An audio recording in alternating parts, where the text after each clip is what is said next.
From tiny fleas to giant tanks, here are 9 of the most shocking weapons used in World War II. Number 1 was actually built and used in battle.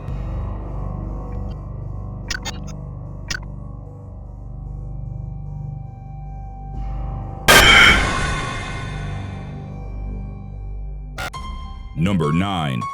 The V3 cannon. The V1 and V2 were deadly German missiles that pulverized London during the Blitzkrieg. Following those two was a much larger and powerful V3. It was a massive 400-foot-long super gun built into a limestone hill in northern France and was planned to be used to bombard London. A series of propellant charges were positioned along the length of the V3 cannon's barrel to provide additional boost to the projectiles as they were fired. This extra power allowed a maximum firing range of 165 kilometers, enough to cross the English Channel from France to London. Hitler authorized the development of 50 of such cannons. However, before its completion, the V3 unit in France was damaged by British air raids, rendering it unusable. 2 smaller V3 units were built in Lampton, Germany, but only one was used in the war. In 1945, some 183 rounds of the supergun were fired on Luxembourg, which had recently been taken over by the Allies. However, the weapon didn't live up to the hopes of the Germans and killed only a small number of Allied soldiers. Number 8. Unrotated projectiles. The unrotated projectile was an anti-aircraft weapon developed by the British Royal Navy and used during the early days of World War II. They were short-ranged rockets fired from ships, with wires and parachutes attached. Upon reaching an elevation of 300 meters, the launched rockets would slowly drift down, creating an aerial minefield. Enemy aircrafts flying through the area would risk pulling a wire and have a rocket come towards them and explode upon impact. The idea looked really good on paper, but in reality, the unrotated projectiles had many problems. The slowly drifting rockets could fall anywhere due to unpredictable winds, and even land on the British ships they were launched from. The projectiles and its parachutes were also clearly visible to enemy pilots from a distance, who had no problem steering away from them. Number 7. Suicide anti-tank dogs. In what seemed as a desperate attempt to fight the advances of German tanks, the Soviets came up with one of the most bizarre and cruel weapons anyone could think of. Dogs were trained to move to enemy tanks and armored vehicles with a bomb strapped onto their bodies, which upon detonation would disable their targets at the cost of the poor animals' lives. The training of these suicide dogs involved keeping them hungry for long periods and having food placed under tanks to lure them there. The strapped explosives were designed with a vertical lever jutting out that would easily latch on to the hull of a tank, triggering its detonation. However, the idea proved not very practical in real combat. The K9 soldiers easily got scared of enemy gunfire and came running back to their Russian owners, sometimes detonating the explosives. In training, the dogs were used to diving under immobile vehicles and refused to go under moving German tanks. Some retreated and went under Russian tanks, which they were more familiar with. German soldiers who realized the tactic began to shoot any dogs on sight. Although a number of German tanks were put out of action by the suicide K9 squad, the idea proved to be overall ineffective. Number 6. Goliath tracked mines.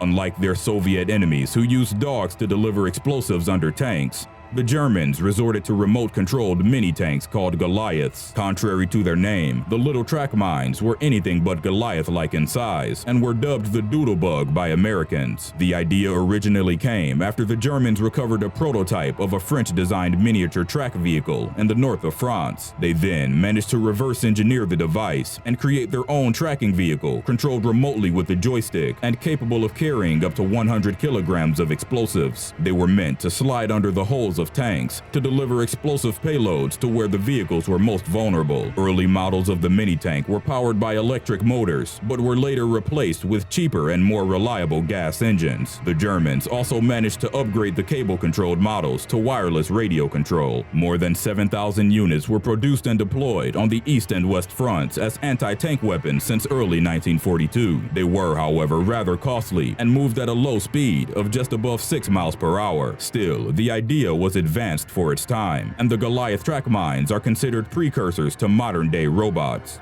Number 5. X-class submarines.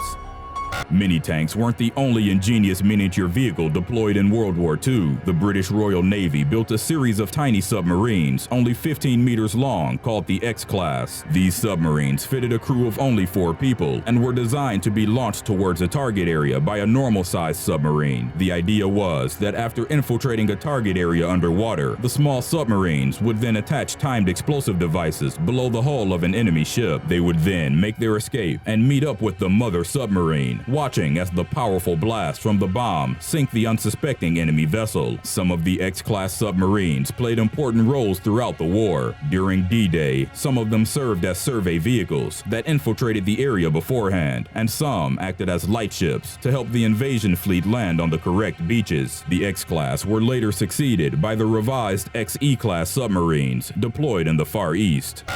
Number 4. OHKA kamikaze planes.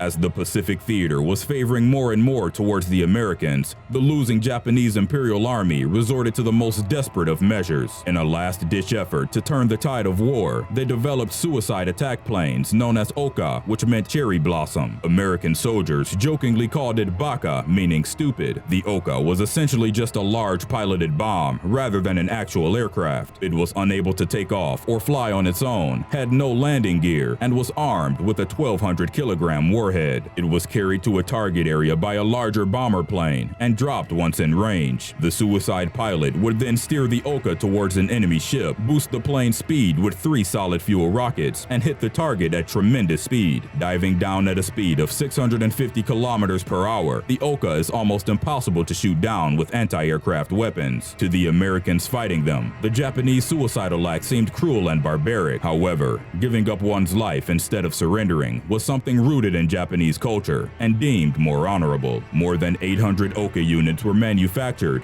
but only few used, as most were being stockpiled in anticipation of the oncoming Allied invasion of Japan. This, however, did not happen, as Japan surrendered unconditionally following the events at Hiroshima and Nagasaki. Number 3. Plague-infected fleas. Bombs, planes, and tanks were not the only deadly weapons used in World War II. Biological weapons, as we know, are just as lethal, or even more so than conventional weapons. In one of the most horrifying acts carried out by the Imperial Japanese Army on its enemies, their military dropped fleas carrying the bubonic plague over the city of Ningbo in China. Just days after the vermin were dropped over the city center by low-flying planes, hundreds of Chinese people got infected. Records show that at least 110 people died. Bubonic plague was rife during the Middle Ages, where it killed 1/3 of Europe's population. The disease had been under control since, and some even considered it extinct. Yet, Japanese scientists of the infamous Unit 731 not only deliberately bred fleas to carry the plague, they also had the infectious disease artificially intensified. After the war, both the United States and Soviet Union also developed their own ways of utilizing the plague as a weapon. Number 2. Project HABBAKUK.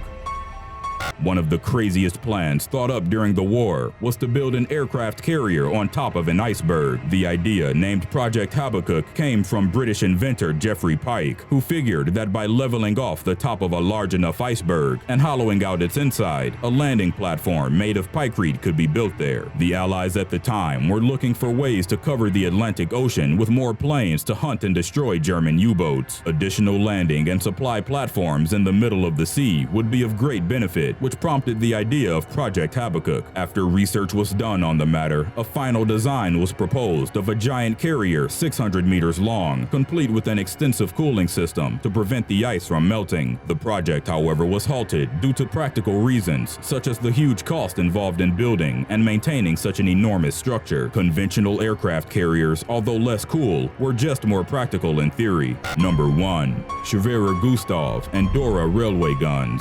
Adolf Hitler had a fascination for big weapons, as it showed off the might of his Wehrmacht army. The best example for this was the SHWERER GUSTAV, an 80-centimeter caliber supergun that required twin sets of railway tracks to support it. The enormous weapon was thought up in the late 1930s to be used in Germany's battle against France, and was explicitly built to destroy what were then the strongest fortifications in existence, the French Maginot Line. Weighing an incredible 1,350 tons and standing at a height of 11.6 meters, The Gustav was officially World War II's largest and heaviest gun. When tested, it proved capable of firing 7-ton shells as far as 47 kilometers. But when the Battle of France began, the Gustav was not deployed, as it wasn't ready. Still, the Nazis' swift blitzkrieg campaign through Belgium quickly got them through the French defenses, creating a victory without the need to destroy the strong fortifications. The Gustav was later deployed at the Eastern Front against the Soviets. The large weapon had to be transported in several pieces and then assembled on a prepared emplacement. The procedure required 4,000 men, and the Nazis deployed an entire anti-aircraft regiment along with special troops to protect the huge piece of artillery. During the bombardment of Sevastopol, it fired 42 shots and managed to destroy, among other things, a munitions depot buried in layers of rock under a bay. A similar gigantic railway gun named DORA was later produced by the Germans and deployed briefly in the Battle of Stalingrad. It was assembled and ready to fire, but was quickly withdrawn when the Soviets started advancing. Near the end of the war, both the DORA and Gustav railway guns were dismantled by the Germans, who didn't want them falling into enemy hands.